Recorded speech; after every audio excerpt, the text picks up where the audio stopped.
Hey les bambing, j'espère que vous allez bien, en tout cas moi ça va nickel. On se retrouve aujourd'hui pour les coupes nationales avec la Copa del Rey et les demi-finales avec Barcelone contre l'Atlético de Madrid, très gros choc, et la Real Sociedad contre le Real Madrid entre le 25 et le 26 février. Ensuite la Coupe d'Allemagne avec Bielefeld contre le Werder de Brême et Leipzig contre Wolfsburg, les deux derniers quarts de finale, également le 25 et le 26 février. On enchaîne avec la Coppa Italia le 25 et le 26 février encore, avec les quarts de finale, l'Inter de Milan contre Empoli et la Juve contre la Lazio de Rome.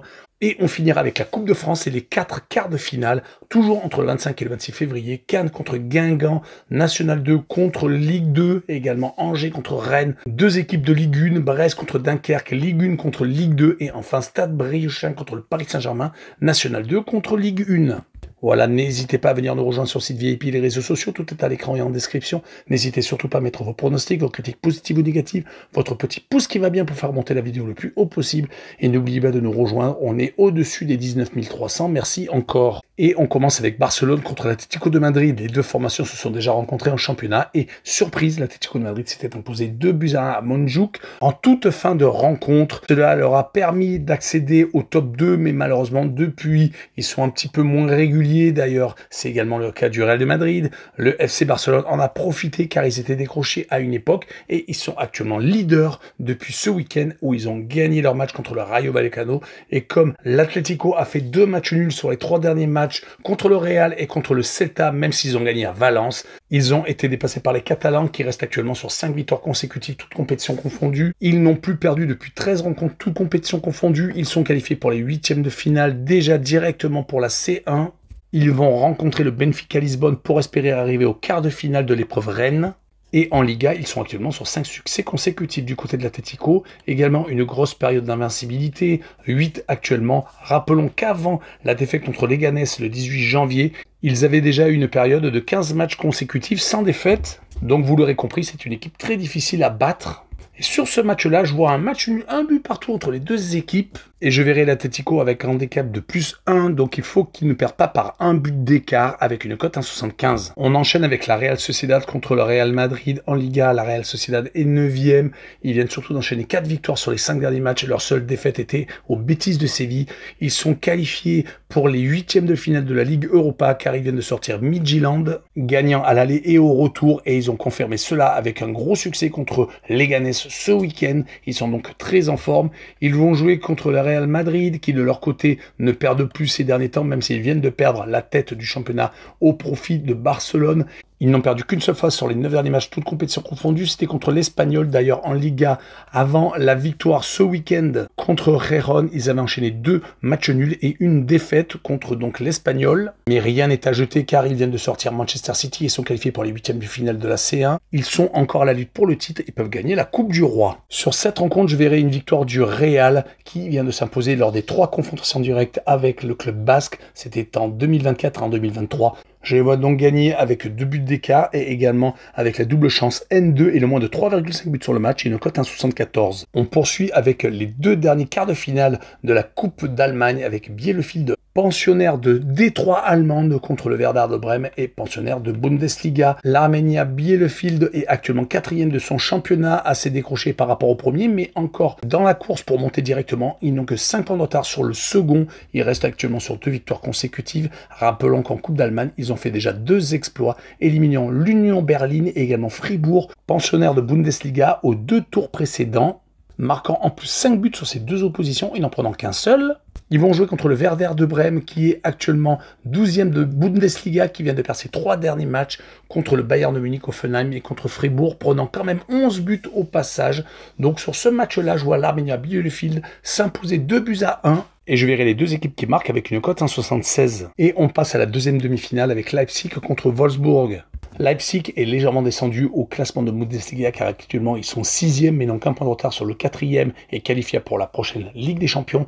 Ils sont actuellement sur 3 matchs nuls et une seule victoire, c'était contre St. Pauli. Rappelons qu'ils ont été éliminés de Champions League finissant qu'avec un seul succès, 7 défaites, c'est totalement catastrophique.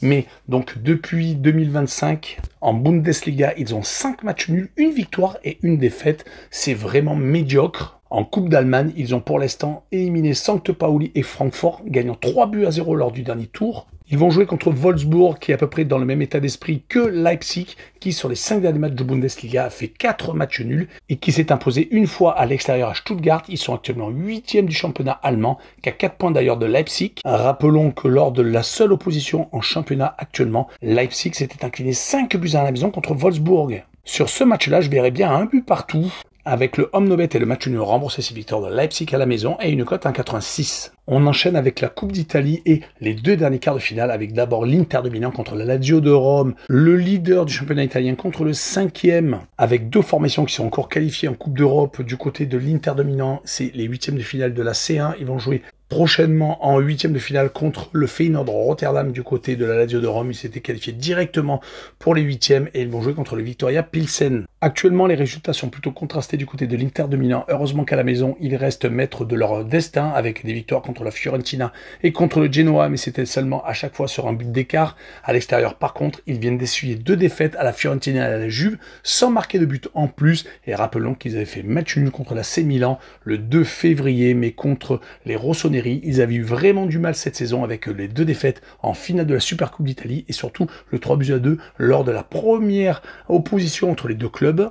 Du côté de la Lazio de Rome, c'est 4 matchs sans défaite, 2 victoires contre Cagliari Monza, 2 équipes en difficulté et 2 matchs nuls contre Naples et contre Venise qui est un des relégables. En Coupe d'Italie, rappelons qu'au tour précédent, la Lazio a éliminé Naples 3-1 et que l'Udinese a été malheureusement éliminé par l'Inter de Milan. Sur ce match-là, je verrai une victoire des Interistes 1-0 et je verrai la combinaison double chance 1N et moins de 3,5 buts sur le match avec une cote 1,66. On poursuit avec la Juventus du Turin contre Empoli, le 4e du championnat de Serie A contre le 18e et relégable Empoli. La Juve vient de gagner à Cagliari 1-0, faisant la très belle opération, gardant 2 buts d'avance sur la Lazio qui est 5e. Ils viennent de se faire éliminer de la Champions League, ils vont pouvoir se reconcentrer sur les autres objectifs nationaux. La Serie A bien entendu pour se qualifier pour la Champions League et également donc la Coupe d'Italie. Ils viennent pourtant de gagner beaucoup de matchs très importants, surtout à la maison, contre l'Inter de Milan. Ils avaient réussi à s'imposer à Com, qui est une équipe coupe-tête qui vient de battre Naples. Mais malheureusement, cette élimination en Champions League contre les Bataves font vraiment tâche. Ils vont essayer de se rattraper contre Empoli qui enchaîne les défaites 4 consécutives. Ils sont actuellement relégables, ont 2 points de retard sur Parme qui est 17e. Et rappelons qu'ils avaient déjà joué contre la Juve début février et ils avaient pris 4-1. Au tour précédent, Empoli s'était qualifié au pénalty à la Fiorentina, créant l'exploit alors que Cagliari s'était fait éliminer 4-0 contre les Juventini. Sur cette rencontre, je verrai la Juve s'imposer 2-0, mais avec donc la vieille dame qui s'impose avec un handicap de moins 1,5 but sur le match. Donc 2 buts d'écart sont obligatoires avec une cote à 1,91. On poursuit avec la Coupe de France et les quarts de finale avec Cannes, pensionnaire de National 2 contre Guingamp, pensionnaire de Ligue 2. Les Cannois sont actuellement en tête de National 2 avec 2 points d'avance sur le second de leur groupe hier, une équipe varoise. Ils ont gagné 4 de leurs 5 derniers matchs, s'imposant assez facilement contre les pensionnaires de leur poule et également gagnant lors du dernier match de Coupe de France contre Dives, pensionnaire de National 3. Ils avaient, rappelons-le, éliminé des équipes de National 2 au tour précédent de Coupe de France, Grenoble et Lorient, leader de Ligue 2. Ils vont espérer faire un exploit de plus contre Guingamp, qui est actuellement 5e, donc du 2e échelon national, qui reste sur un match nul à l'extérieur à Grenoble, qui avait perdu malheureusement des matchs à la maison contre le Paris FC Metz, les empêchant de monter plus haut dans le classement, mais leur gros point fort, c'est les matchs à l'extérieur, où ils sont assez exceptionnels. Ils ont éliminé Toulouse lors du tour précédent pensionnaire de Ligue 1 2-0. Et si on prend les 9 derniers déplacements, il y a tout de même 7 victoires, 1 nul et une seule défaite. C'était à Bastia le 13 décembre, donc cela remonte très loin. C'est pour cette raison que je les vois s'imposer 2-0 en déplacement. Et je verrai le draw no bet et le pari remboursé ces matchs nuls avec une cote 1,64. On poursuit avec Angers contre Reims, 2 équipes de Ligue 1. Angers actuellement 12e de Ligue 1 et Reims est 15e et en grande difficulté à 3 points devant le barragiste. Lors de la Coupe de France, au tour précédent, les Strasbourgeois ont subi la loi des Angevins qui se sont posés 3-1. Du côté par contre des Rémois, ils ont éliminé au pénalty Monaco et ont encore éliminé au pénalty Bourgoin-Jallieu, pensionnaire de National 3. Donc ils sont passés de justesse à chaque fois. Mais lors des dynamiques en championnat, ce n'est pas la même chose. Certes, Angers vient de faire 3 buts partout contre Saint-Etienne, mais sur les 5 derniers matchs, il y a tout de même une victoire, 2 nuls et 2 défaites, mais les défaites étaient contre Lens et contre Marseille. Des gros bras théoriquement du championnat français du côté des Rémois. Donc c'est 4 défaites consécutives contre Nantes, Lyon, Angers et contre Rennes. Ils ont touché le fond, ils viennent de perdre l'entraîneur. Il a été remplacé par un entraîneur qui a malheureusement pas beaucoup plus de réussite. Et sur ce match-là, je verrai Angers s'imposer 2-1, avec également le draw no bet et le pari remboursé si match nul et une cote à 1,81. Et on enchaîne avec Brest contre Dunkerque. Les Brestois viennent d'être éliminés de la Champions League par le Paris Saint-Germain 10-0 avec les scores cumulés sur les 2 manches. Ça a été vraiment compliqué. Rappelons qu'ils ont pris 18 buts contre le Parisien sur les 4 confrontations cette saison.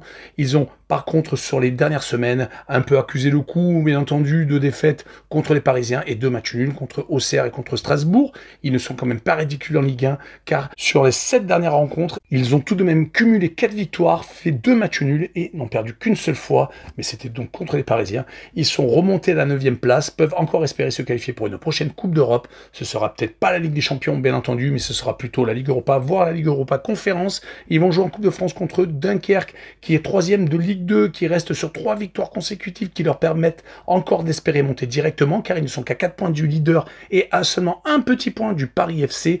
Ils viennent de gagner d'ailleurs le Paris FC, Clermont et également Caen, qui est lanterne rouge de leur championnat. Rappelons qu'au tour précédent, Dunkerque a battu au pénalty Lille. C'était vraiment une énorme surprise. Du côté de Brest, ils avaient réussi à sortir 3 et Nantes lors des 2 derniers tours. Sur ce match-là, je vois Brest s'imposer 2-1 et peut-être avoir beaucoup de difficultés. Et je vois le pensionnaire de Ligue 1 marquer le plus de 1,5 buts sur le match avec une cote à 1,61. Et on finira par le Stade Briochin, pensionnaire de National 2, contre le Paris Saint-Germain, leader incontesté de Ligue 1 et qui est actuellement sur une série énormissime. Ils viennent d'enchaîner 8 succès consécutifs, dont des très importants en Champions League, surtout contre Stuttgart. Ils ont également réussi à s'imposer donc contre Brest, gagnant 7-0 au match retour. En championnat, ils sont actuellement invaincus. Ils vont peut-être battre le record de Nantes qui était à 32 matchs sans défaite. En Ligue 1, ils viennent de gagner leurs 4 derniers adversaires, dont le 3-2 dernièrement à Lyon. Ils ont 13 points d'avance sur Marseille. Contre le Stade Briochin, ils vont sans doute faire tourner, mais même avec une équipe bis, ils sont capables, bien entendu, de marquer beaucoup de buts. Du côté du Stade Briochin, c'est 9e en National 2 dans leur groupe. Ils viennent de gagner 6-2 le dernier match contre Granville, mais ils avaient juste avant perdu leurs 2 matchs précédents. Rappelons qu'en Coupe de France, ils ont éliminé Nice au tour précédent. Ils ont même sorti Le Havre, pensionnaire de Ligue 1, et Annecy au pénalty, pensionnaire de Ligue 2. Donc c'est une équipe qui est capable d'exploits, mais contre le Paris Saint-Germain, ça va être très compliqué. Et je vois les Parisiens s'imposer 3-0. Et je verrai Paris avec un handicap de moins de 2 buts. Donc s'il y a 2 buts d'écart exactement, il y aura la cote remboursée. Par contre, s'il y a plus de 2 buts d'écart, ce sera donc une cote à 1,54 et elle sera gagnée. Voilà, on en a fini avec cette vidéo. N'hésitez pas à venir nous rejoindre. Tchou les bang bang!